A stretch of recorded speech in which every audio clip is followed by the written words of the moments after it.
وليها العناصر بتاعتها، يعني لو ضغطت على أداة النصوص هالاقي العناصر بتاعتها، بس طبعًا مش دي العناصر بتاعتها، دي عناصر إيه بقى، دي الكلمة دي، ليه؟ عشان أنا ضاغط عليها، طالما مش ضاغط عليها وعملت بقت دُولًا، بيقول لك أنت عايز تعمل نص عشان بعد ما تدوس نص يظهر لك عناصر النص، طب عايز تدوس اقتباس عشان يظهر لك عناصر الاقتباس وتبدأ تعدِّل، فاهمني؟ يعني أنت لو دوست نص هيجيب لي هو زي ما أنت شايف فتح لي new text ها، ممكن أقدر أعدِّل عليها، أقدر أمسحها، أقدر أنسخها، أقدر أجيبها قدّام، أجيبها ورا، أقدر أحرّكها وهكذا. دلوقتي مثلًا أنا عايز أعدِّل على الكلمة دي، أقوم قايل والله مثلًا تعديل وهنعمل غير كده نكتب مثلًا وليكن علي وتدوس تم، حسنًا خلاص. طب يا علي أنا عايز أشيل الnew text ديّة، تقوم دايس عليها كده، تدوس ضغط عليها كده تمام، وتقوم هتلاقي عندك كلمة هنا حذف. طب أنا عايز دلوقتي أعدِّل على كلمة علي دي، تقوم دايس عليها كده، شايف النقطة الصغيرة اللي على الشمال من تحت دي، دي اللي بتتحكم في الكبر والصغر. طب فرضًا أنا اتلخبطت وقُمت مصغّرها جامد كده، إيه ده؟ وأنا مثلًا قُمت دوست كده بالغلط، فطبعًا لازم أدوس على الكلمة علشان أقدر أعدِّل عليها، فهادوس على الكلمة إزاي؟ أنا مش عارف أدوس عليها، صح ليه؟ لإنها صغرت خالص، هتقوم تعمل إيه؟ تقوم تيجي عند الlayers ديّة بتكون دي الlayers اللي موجود فيها الطبقات، اللي أنت أي حاجة أنت عملت فيها تقوم دايس عليها، هيظهر لك العنصر أو الكلمة اللي أنت كتبتها أو الشكل اللي أنت عملته في الصفحة دي، أول ما تدوس عليها أكنك دوست بالضبط عليها من هنا، فاهمني؟ شُفت أول ما دوست عليه ظهر شيت أزرق من تحت باين لك إن أنت فعلًا دوست عليها، حتى بُص ظهر لك العناصر بتاعتها، جميل؟ خلاص. طب أنا دلوقتي مثلًا يعني عايز أكبّرها، أكبّرها إزاي؟ أنت قُلت لي في نقطة من هنا صغيرة بتتحكم في الكبر والصغر، مش صح مش موجودة، صح كده؟ خلاص قوم دايس طبعًا على الكلمة وتقوم تيجي هنا تمشي كده تلاقي هنا حجم، هتقوم جاي كده وتقوم مكبّر،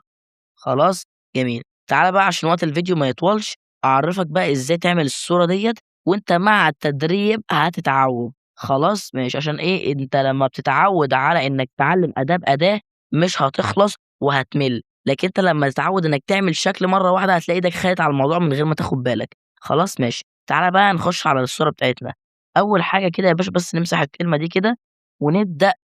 أول حاجة نعمل أبعاد الصورة، أبعاد الصورة بتاعتنا عبارة عن thumbnail أو صورة مصغّرة، فتقوم دايس على ال3 نقط اللي هنا ديّة، تقوم دايس عليها وتقوم دايس هنا أبعاد الصورة، وتقوم جايب من custom دوسها وتقوم جايب YouTube thumbnail تقوم دايس حسنًا أهو بيظهر لك على هيئة الإيه thumbnail. طب أنا دلوقتي عايز دلوقتي أحط الخلفية، هنقوم نعمل إيه، اللي هي الخلفية الحمرا دي، هنقوم نعمل إيه، هنقوم جايين هنا دي اللي دي بتعمل في الخلفيات دي. هتقوم جاي هنا وتقوم دايس هنا المعرض، طب اشمعنى ما دوستش هنا صورة؟ لو دوست صورة هيجيب لك خلفيات من عنده، هو عنده خلفيات جاهزة فقط ومش موجود منها كتير، فأنت هتجيب أنت الخلفية من عندك، هتقوم دايس من المعرض جايب الصورة بتاعتك تمام كده أهيّة، تقوم دايس صح،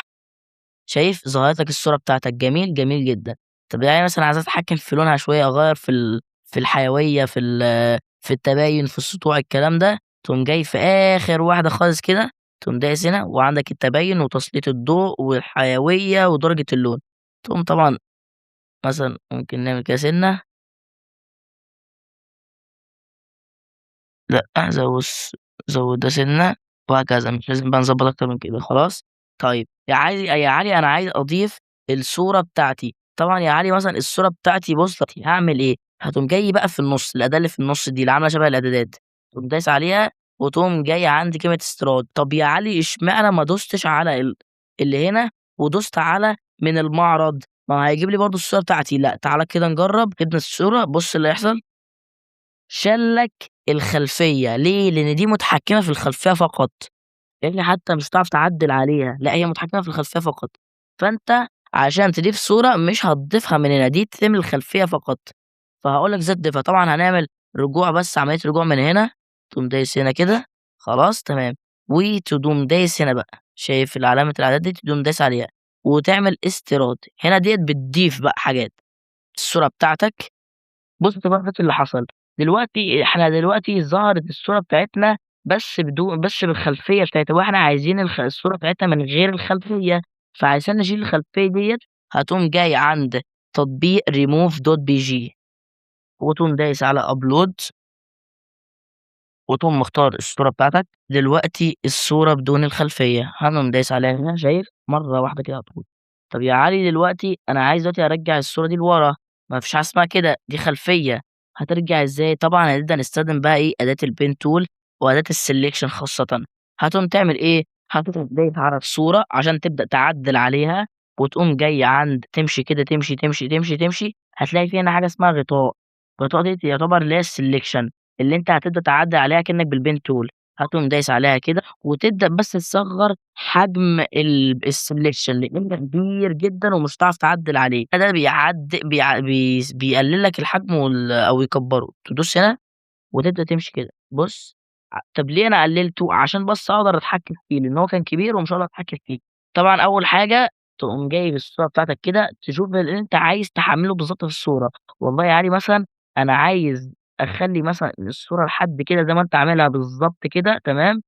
خلاص، والجزء بقى من هنا كده لهنا، لهنا، لهنا، الجزء ده كلّه كده يتشال، اللي هو اللي تحت ده خالص كده، فتقوم ضابط بس البتاعة دي كده عشان نبدأ نعدّل بأداة الإيه، الselection، هتقوم بس جايب كده، بتبدأ من هنا كده ت تعمل دوران بسيط بس، أيوه كده، وتقوم جاي كده أيوه، عشان نبدأ نعدّل بالselection براحتنا، بالضبط كده، تمام. نقوم جايين نقوم بقى إيه، ندوس على الselection نمشي كده،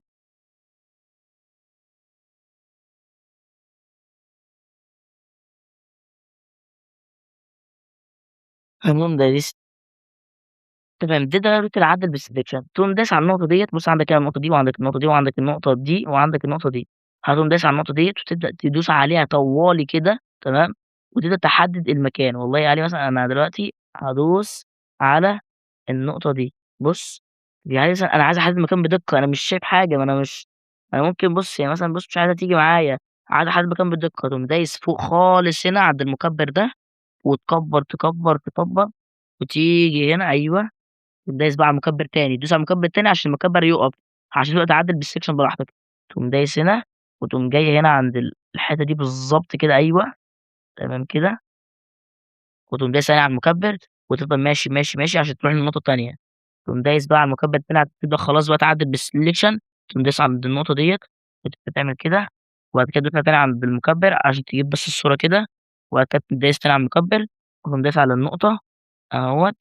بس إحنا عايزين نقفل الدراع ده مش عايزينه يظهر معانا، من الدراع لحد تحت بقى، خلاص، أهو تصغّر تاني بس هنا عشان تفهم بس أنا قصدي إيه، أهو،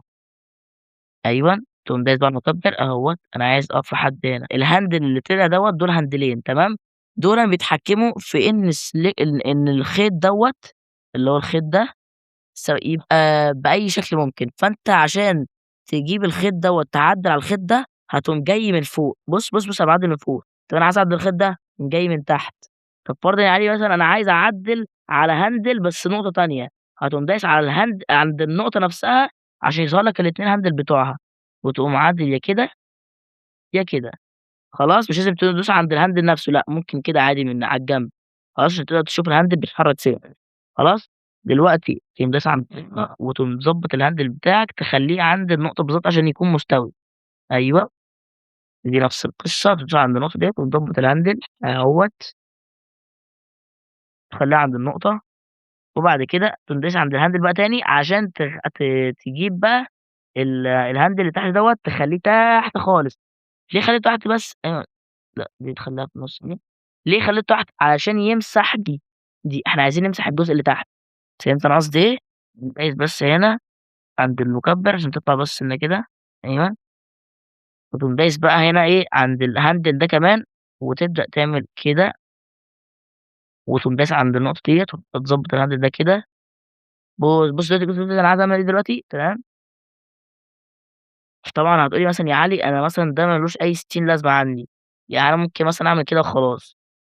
ماشي، وتقوم دايس عند النقطة ديّة تمام، وتبدأ تنزّلها تحت كده، شايف دلوقتي أنت لو خدت بالك أنا دلوقتي عايز أمسح الشكل ده يا باشا، الشكل ده اللي عايز أمسحه هو الجزء ده كلّه، شُفت عملت إيه؟ خلّيت ده مستوي بالضبط يعني هو ورا البتاع عشان ديّة مستقيمة، فأنا خلّيت الشخص ده ورا وعايز أمسح الجزء ده، بس فتقوم دايس بقى على مفعّل عشان يبدأ بقى يشيل لك الجزء اللي أنت عايز تمسحه. بُص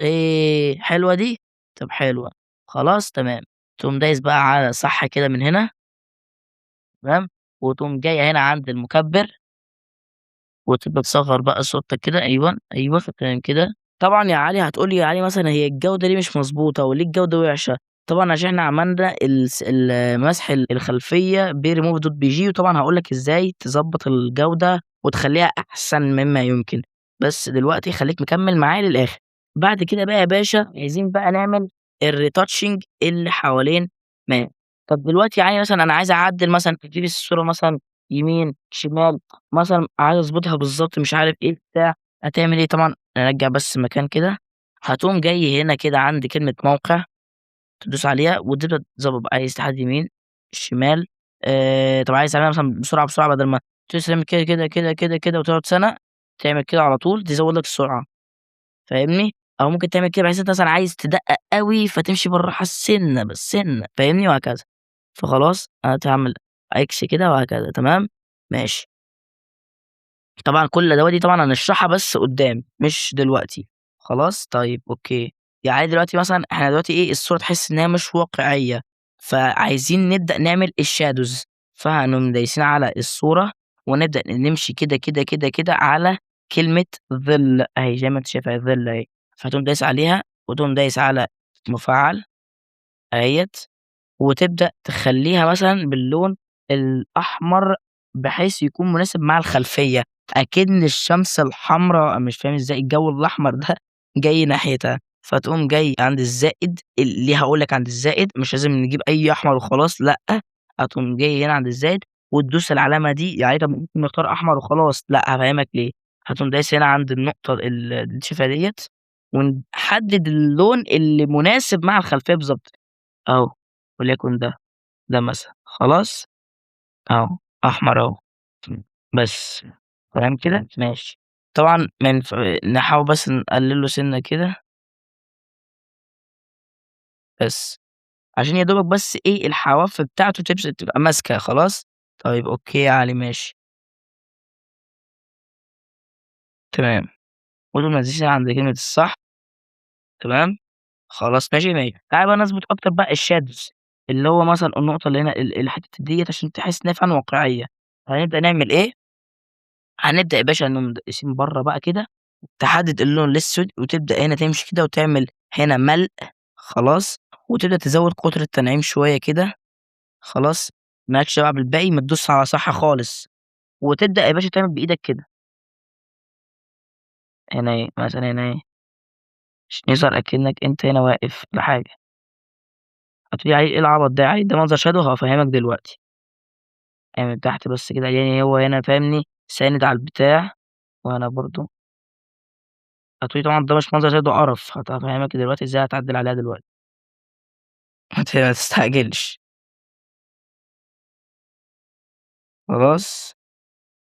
تمام. دلوقتي بقى طبعًا تعالَ نعدّل على القرف ده، هتقوم دايس على علامة الصح دي،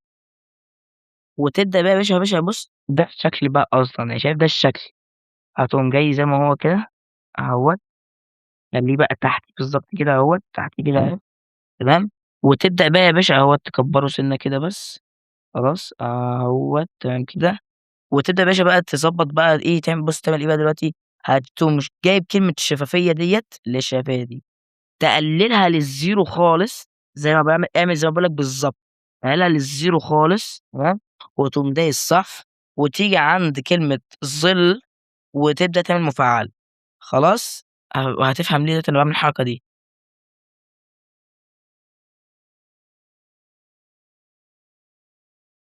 تمام، تمام، وبعد كده تقوم دايس بقى على القوس التنعيم ده تضبّطه بقى كده بُص، بُص، بُص، بُص، بُص، بُص، فاهمني، تضبّطه كده تمام، آآ أنا عايز أزوّد shadow أكتر بس من غير ما أعمل اللفة دي تاني، فتقوم تعمل تقوم دايس على عنصر كده، وتقوم دايس على كلمة نسخ، جاب لك نفس الشكل اللي أنت عملته بالضبط، ممكن مثلًا تقوم عامل له مثلًا هنا قَص، يبدأ مثلًا تشيل الجزء ده كده، ده كده، وتبدأ تظل مثلًا أكتر الشكل ده، مثلًا كده، مثلًا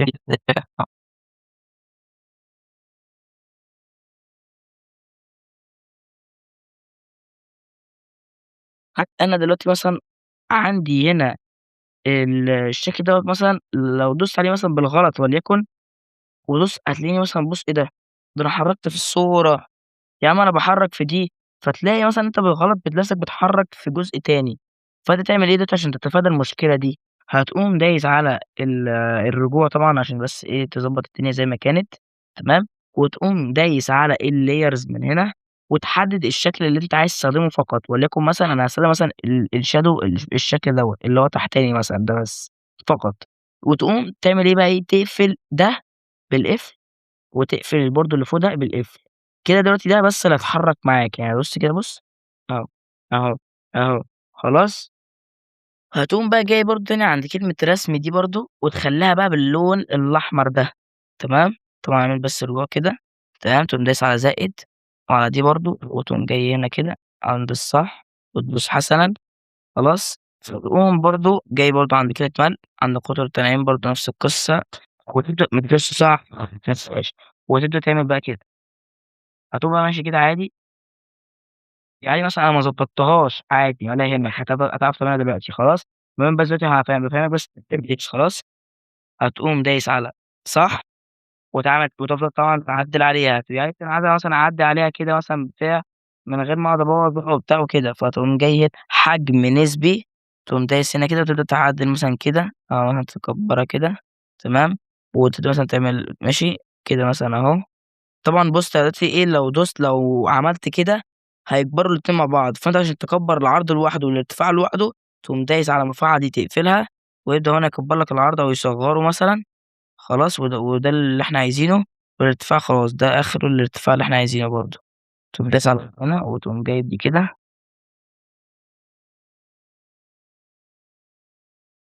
ممكن برضه تقسمها على مرتين، يعني مثلًا هتعمل مثلًا كده،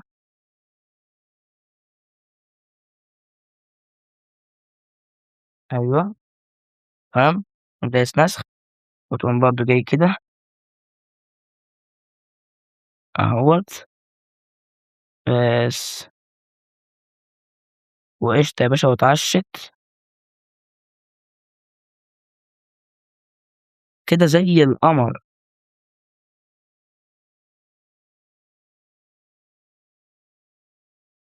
أهوّة، طبعًا بقى تقوم دايس على الموقع ديّة عشان نعرف نمشّيها بالراحة كده، تقوم جاي على الآخر كده، نبدأ ننزل كده سِنّة،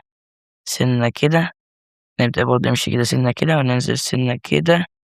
وهكذا، بس تقوم دايس صح. خلاص يا باشا ماشي، تعالَ بقى دلوقتي علي بقى عشان ما اقعدش أحرّك الاتنين دي ودي مع بعض مثلًا، عايز أقفلهم قفلة واحدة بحيث أحرّكهم هُم الاتنين حركة واحدة، هتقوم تعمل إيه، هتقوم دايس عند الlayers اللي فوق ديّة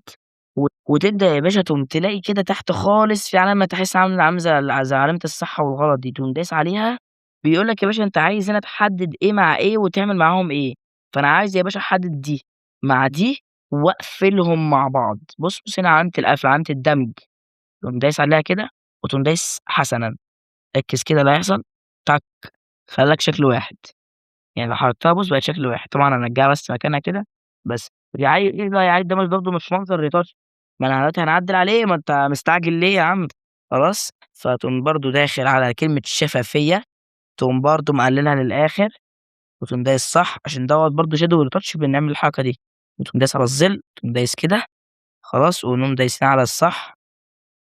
ركّز كده بقى على الحمرا، أو تدوس على الزائد ماشي، وتقوم مأكد إن هي اللون الأحمر ده اتأكد تمام، وتبدأ يا باشا تزوّد في كود التنعيم بقى شوية وركّز كده بُص ركّز معايا كده، وتدوس على الزائد وتقلل برضه في إيه، في شفافيتها شوية، يعني عشان تبقى إيه، ما تبقاش ماسكة ما تبقاش ناشفة أوي يعني، تمام، أيوه زي الفل كده، هتبقى إيه، زوّد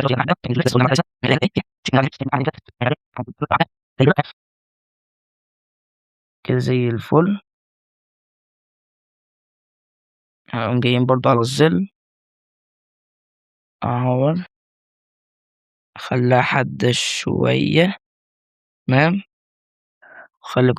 وخلّي شفايفها هادية كده، يعني المهم ضبّط فيها سِنّة، المهم دلوقتي لو وصلت معاك للشكل ده، فده شكل رائع عشان هاقول لك ده دلوقتي بس، ده اللي إحنا عايزينه، هتقول لي يا عم ده برضه منظر retouch ده مش ده المنظر retouch اللي أنت هتطلّعه، هاعرّفك يا باشا برضه في الآخر خالص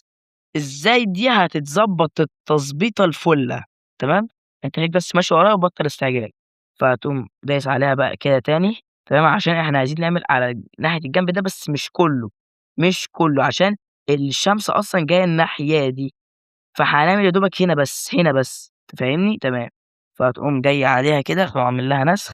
وتبدأ يا باشا تقلبها الناحية التانية، هتقول لي طب إزاي يا علي أقلبها الجزء التاني، يعني إزاي أخلّي وشّها الناحية التانية، فتقوم بس دايس عليها كده وتمشي كده تحت خالص، وتلاقي عندك كلمة تدوير 3D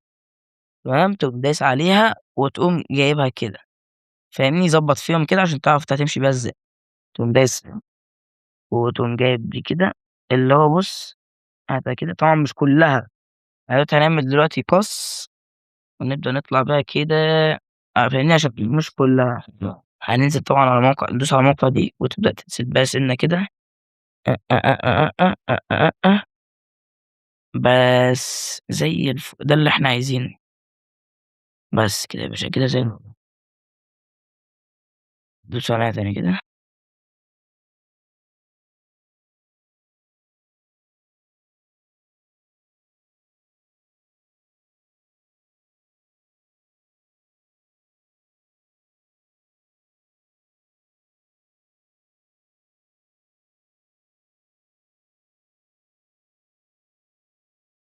بس يا باشا كده زي الفل، كده زي القمر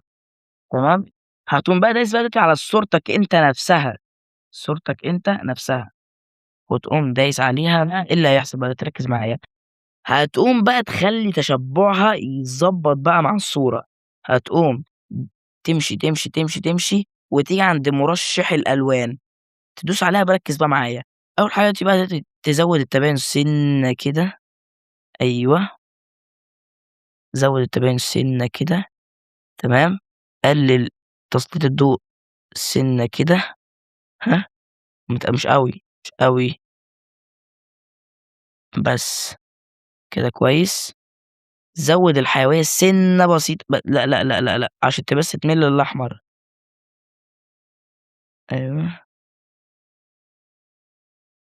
تمام، ودرجة اللون برضه تخلّيها إيه، يعني مش أوي برضه عشان ما تقعدش تلعب في الألوان، أهوّة،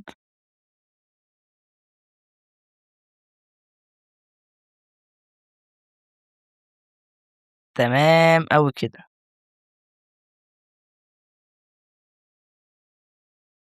كده يا باشا أنت مش زي القمر. طبعًا يا علي أنت نسيت الshadow اللي فوق الراس، ما فيش مشاكل يا باشا عادي سهلة جدًا نعمله، تقوم طالع لي برّه كده وتيجي برضه عند رسمة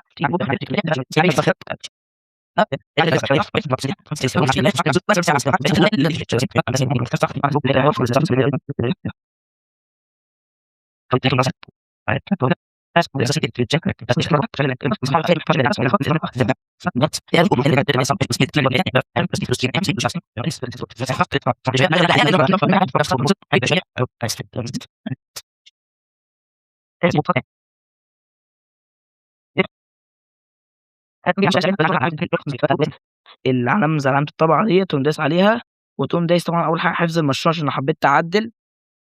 بقى مثلًا والله ده أول مشروع لينا أو أي حاجة، صورة وخلاص دلوقتي تم، خلاص إيه تم، هتنجز الشرموط،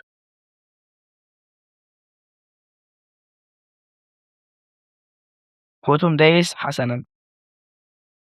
تقوم دايس برضه عليها تاني كده، وتقوم دايس حفظ الصورة، بس حفظ المعرض، نبدأ نخش على تطبيق تحسين جودة الصورة. هنضغط هنا، في بعض التريكات بقى دلوقتي اللي المفروض ناخد بالنا منها برضه علشان إيه، نخلّي التصميم بقى شكله احترافي أكتر، هتعمل إيه، هتقوم برضه جاي عند ال3 نقط اللي هنا دُولًا، وهتقوم دايس أبعاد الصورة، وبعد كده تدوس custom وبعدها تدوس YouTube thumbnail بعد كده تدوس حسنًا، تمام كده زي الفل ده اللي إحنا ده حافظينه وعملناه 100 مرّة خلاص، هنقوم جايين بقى هنا عند الدايرة ديّة قُلنا عشان مش نجيب خلفية لأ، عشان نضيف صورة. طب ليه يا علي ما عملتش خلفية؟ يا حبيبي أنا هاحط الصورة عشان أقدر أعدِّل عليها، لكن لو جِبت خلفية هتعدّل لي هنا في التباين والسطوع والتصاص الضوء وبس. فهتيجي هنا تاني ونقوم دايسين استيراد، تحسين الصور، دايس هنا بس، ونجيبها كده. لو خدت بالك مثلًا لو جينا دوسنا على المكبر ده، في بعض الأخطاء ممكن تكون اتعملت في الصورة، عادي ده وارد عشان أنت لسه مبتدئ، طبعًا أنا باغلطها غلطتي يعني أنا متعمد علشان أعرّفك لمّا تحب تحسّن بعد كده ما تحسّش إن هو إيه ده أنا شغلي وِحِش، لأ، في حاجات محتاجة تتعدل عادي. فلو جينا كده مثلًا هنبُص كده نلاقي إن الretouch هنا مش كويس، مش أحسن حاجة، يعني بُص هنا طالع برّه إزاي مش تحس إن هو مش شكله احترافي. إيه تاني، عندك هنا مثلًا الshadow بُص لسه الأحمر ده باين. تعالَ بقى يا باشا بقى نخش على مُرشّح الألوان، هندوس كده عليها، وبعد كده هنزوّد سِنّة تباين. أيوه بُص دلوقتي بقت كبيرة إزاي، تحس إن فعلًا ديّة ضاربة في اسمه دوّة في الأبيض هنا، الأبيض ده ضرب في الوش جامد، تمام. وبعد كده ممكن نقلل السطوع سِنّة بسيطة، نزوّد سِنّة تباين كمان، بس عشان ما نحرقش الصورة، قلل سِنّة، ممكن نقلل سِنّة كمان، تمام. ممكن نقلل الحوايا سِنّة برضه،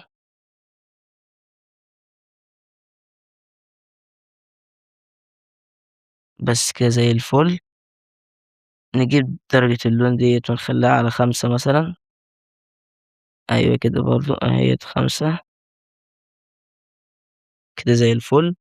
تعالَ بقى دوس صح، تعالَ بقى يا باشا بقى دلوقتي في بعض الأخطاء اللي إحنا قُلنا عليها في الretouch هتيجي عند رسم وتبدأ تخلّي الحتت دي سودا شوية، يعني ترجّعها لأصلها. طب هتخلّيها إزاي؟ إحنا يا علي عايزين نطلع برّه البتاعة دي. بُص إحنا كل ما ندوس على صفحة مش عارفين نخرج براها ليه؟ علشان ده عنصر، فكل ما تدوس على عنصر بيجيب لك العناصر بتاعته، فإحنا عايزين نخرج برّه العنصر ده عشان نجيب الأداة بتاعة الرسم. فهتيجي تعمل إيه يا باشا، فهتيجي يا باشا تعمل إيه، هتقوم جاي عند زي ما قُلنا تاني هنقوم جايين عند الlayers ونقفلها. أول ما نقفلها يا باشا بُص، أكننا مش دايسين على حاجة، وأكننا مش دايسين على العنصر أساسًا بقية الحاجات ظهرت لنا تاني، خلاص. فهتقوم جاي عند كلمة رسم،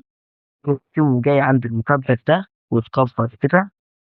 تمام، كبّر كده خلاص. وتيجي عند اللون الأسود، طبعًا خلاص بقى الرسم المكبر ده، هتقوم دايس عند الأسود وتبدأ تبدأ هتقول لي عليه ده منظر يعني إنك بتقفل الصورة، هافهمك بقى يا باشا دلوقتي، ما إحنا هنعملها مع بعض، اهدى أنت مستعجل على إيه؟ يالّا بينا خلاص، تمام. ممكن تدوس بس على المثبت ده عشان لو في حاجة تانية في أهوّة تاني، تقوم جاي كده برضه وتبدأ تنزل كده. طبعًا ده مش منظر أنا عارف، وهنشوف إزاي هنعدلها سوا مع بعض دلوقتي. هتقوم جاي عند صح، وتبدأ يا باشا زي ما إحنا عارفين الشفافية نقللها على الزيرو وتدوس صح، بعد كده تجيب الظِل وتخلّيها مفعّل. شايف اللي حصل دلوقتي؟ الأسود اللي إحنا كنا عاملينه اختفى، في نفس الوقت شال لك بعض الأجزاء ولسه هنشيل تاني، تمام. هتقوم جاي عند صح هنا، طبعًا هنشيل المكبر بس الأول، هتقوم جاي عند الظِل يا باشا تقلل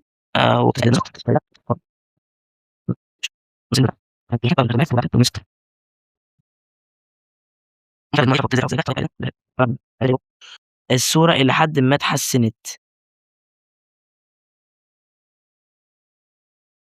ولمّا ضبّطنا الshadow والتباين والكلام دوّة، الحواف اللي برّه ديّة اتحسّنت شوية. شُفت يا باشا الحاجات البسيطة دي بتفرق إزاي؟ ده إحنا لسه بقى هنعمل بقى تحسين تاني، علشان الجودة تتحسّن أكتر وأكتر. فهتقوم جاي عند كلمة حفظ الصورة، تمام. زي ما أنت شايف دي الصورة قبل ودي الصورة بعد، حرفيًا بُص نفس الجودة يمكن أحسن كمان. طبعًا ده لو أنت لسه مبتدئ، يعني لو أنت لسه مبتدئ هتعمل الصورة كده، طبعًا ده مش تصميم احترافي، إحنا لسه بنتعوّد إزاي نعمل تصميم شكله كويس، لسه في تصميمات احترافية قدّام وبطريقة تانية، مش عايز ألخبط لك في كلّه، أنا عايزك تعمل تصميم شكله كويس بحيث إنك إيدك بس تتعوّد وأنت بتعمل تصميم إيه ده مكان إيه وده مكانه إيه وده مكانه إيه، وإزاي تعمل touch وإزاي تعمل shadows وإزاي تعدّل على الصورة وتحسّن جودتها و، و، و، الكلام ده كلّه، بحيث قدّام هنعمل